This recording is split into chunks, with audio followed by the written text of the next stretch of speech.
Canada has just announced some very ambitious zero emission targets. The year is 2035, and there are no more Dino Burners on the road spewing out that fumes from them splody juices.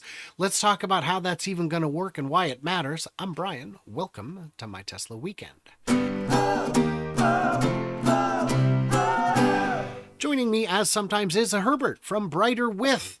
He is a Brighter, and he is also Herbert. So, you've seen this story. Yeah, you've seen this story. 2035 for Canada, a place that's pretty low population density. They're going to need some chargers. Does this make sense to you, and what's your take? Well, first, tell us about it. Okay, I'll tell you about it, but I'm just so laughing because your intro was so funny and you just pulled that out. That's hilarious. I just couldn't stop laughing. That's so good, Brian. You're brilliant. So I think this is a very, very big deal. Now, it kind of like announced just yesterday, but it felt like it didn't really make a ripple in the Tesla retail community here. But this announcement by Canada, right? So smaller country doesn't seem a big deal. But you know how it works with OEMs, right? They're selling their gas cars and then they're reducing their electric vehicles. But if the demand for electric vehicles keep going up, every time an electric vehicle is sold, there's a gas car is not sold. And so their gas car sales is falling, and they're already seeing that happen. So when a country steps up and says, we have these regulations that you need to sell electric vehicles, as you lose that, your finances can quickly turn, and these legacy OEMs can just very quickly, even though you think, oh, Canada's 10% the size of the US, it could be enough to impact these automakers. And they're not the only country. So Canada announced that they're going to have regulations. And it's quite interesting. There's going to be, so right now, I believe it's 10% of all cars sold in Canada is an electric vehicle, but they demand 20% in 2026, 23% 27, and 34% 28, 43% 29, and 60% 2030, and 2035 it's going to be 100%. Wow. So the reason why they said this though was very interesting. The reason why they said, why would Canada ask for regulations like this? Because I think there's now a concern by countries that they're recognizing that if I don't put a regulation here, then all the electric vehicles will be sold in other countries because I don't have a regulation for you to must sell it here. So all the small amounts of EVs that you're making, you will sell to other countries instead of my country. And then Canada will be stuck with not having an electric vehicle future. They're going to be the last to fall. They're going to have all these issues and all that. So that was a very interesting comment that's why they're doing these regulations. But, you know, this is a pretty aggressive. This is one of the more aggressive, by year. I think it was Tom Callahan from Callahan Motors that said, if you're not first, you're last. So big Tom, you know the guy. Are you talking about the movie? Is this the movie? Well, yeah, they made a documentary film about him, I believe in the 90s, called Tommy Boy. But That's so a documentary. I'm pretty sure that was a documentary. So what do you imagine are the biggest selling cars in Canada? Would it surprise you to know at number one, for 22 at least, was Ford? Ford is moving in the right direction, however slowly, followed by Toyota. To say they're moving forward might be a bit generous, followed by Chevrolet. Number 4 is Hyundai. They've got some EVs. Number 5 is Honda. Number 6 is GMC. Number 7 is Ram. Number 8 is Nissan. 9 is Kia. And 10 is Jeep. So there's a lot of names on there that do not have adequate electric vehicle options. Do you think that with California, and I think 6 or 7 other states mandating zero emissions by 2035, and Canada joining that coalition effectively, that this is going to be enough to push the legacy car makers to get serious? The Jeeps, which is part of Stellantis, the Fords, and the GMs. I don't think this particular Canadian, edition is going to be enough. It's just yet another thing that keeps adding up. And Mm. even if it is, it doesn't change their path. They cannot uh, there's a reason why they had to slow down their plants. It's because they can't produce EVs affordably. So Mm. even if this happens, like, maybe there's going to be a board meeting that says, what are we going to do? But it's just another, thing that keeps adding up. Mm. Mm. What are some of the obstacles that Canada is facing to going all electric in 11 years? Well, I know a little thing about Canada. Do you know that? I have it on good authority. I used to live there. I grew up there.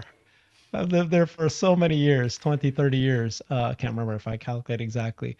Love Vancouver. It's an amazing country, amazing city.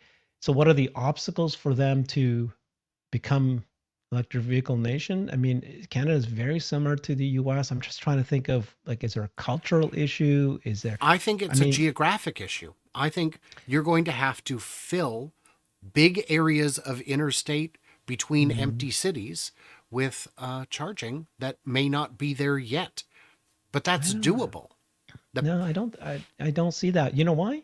I don't know what the stat is, but I said I don't know. I'd dare to say 90% of the Canadian population live on the border, right beside the U.S. There's a lot of empty space, um, and so it's not like there's massive cities that are like out in the, up in north. They're all just you can just it's in fact it could be the opposite. It could be so much easier to electrify that because it's so concentrated. but getting to 90% is very different than getting to 100%. And there are Yeah, communities that yeah, are yeah. beyond EV distance today, I imagine, at least comfortably so. If you're asking traditional motorists to stop at RV parks to charge, that's kind of a big ask. They may have, but Mhm. again, this is a logistics problem they have 11 years to solve, Yeah. and I hope that they are able to still allow some kind of ICE sales for commercial applications like logging Well, I or think, yeah, it's going to be credits, right? They're going to be doing the whole credit thing too. So manufacturers to okay. sell more EVs than they need to meet each year's target can either bank those credits or meet those targets. And of course, the ones who don't sell them, they sell the ICE cars, they have to pay credits. So Okay. Because there will still be applications for which I assume in 11 years an EV can't satisfy without yeah, an yeah, adequate support yeah, structure backing it up. There's a yeah. time for carrots and a time for sticks. In Europe, the EV incentives are almost all gone. Now it's non EV punishments. And if you don't want the stick, you better make the decision. Um, Canada, I believe, still has some EV credits, I don't EV know. incentives. I'm Yeah. not sure. I feel like they either do or recently did.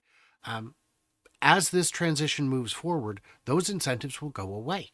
There may be some low income buyer incentives for people who simply don't have the money, but when it comes to something like a more affordable car, and remember, in Canada, you have the option of buying Chinese brands. You can buy a BYD car in Canada. Those are imported without the 28% chicken tax US buyers are subject to. And Canada also has a lot of manufacturing plants for automobiles. The big 3 have factories just across the lake in the Midwest. Those could become new EV manufacturing hubs. Uh, will they? So what about Tesla? So Tesla currently right now, Giga Shanghai is exporting it to Canada, correct? What do you think Yes. will happen for Tesla? Will they just continue doing that? Absolutely. But any car also made anywhere in North America can be shipped into Canada with the same or probably even lower import tariffs. So cars coming from Fremont or Texas or Nuevo Leon uh, would be able to be imported just fine. I don't know that they have any distinct advantage to not doing that. I know we both know a gal in our Northwest group who has a brand new Model Y that was made in Shanghai. And I got to check that out, and I couldn't find, she had to point out very small, subtle differences because I simply could not find them. The build quality was great, the batteries are great. It's just another great car. And the idea that China has a quality problem is misunderstood. And the idea that they have a tremendous price advantage in manufacturing is also overstated, because so much of what a car is not the labor, it's everything else. And while there are cost efficiencies gained by having such a tightly integrated supply network the way China does, it doesn't make things half the cost. It makes them slightly cheaper. And a lot of that can be eaten up with import costs and transport costs and dealer costs and all that. Are we missing anything on this story, Herbert? I think we covered quite a bit. Yeah, we're good. Well, then I guess we have to ask in the comments, did you guys get what you needed? What did we miss? What did we misunderstand? Hey, could you do me a favor, everybody? Subscribe to me, subscribe to Herbert, because I just found out only 47% of my viewers are actually subscribed. And I know you guys keep coming back. Just hit the button so that YouTube knows to show these videos to people. That would be awesome. So what did we miss? What did we misunderstand? Leave it all into them comments below. Stay tuned, stay juicy, and I can't wait to hear from you clever robots north of the border.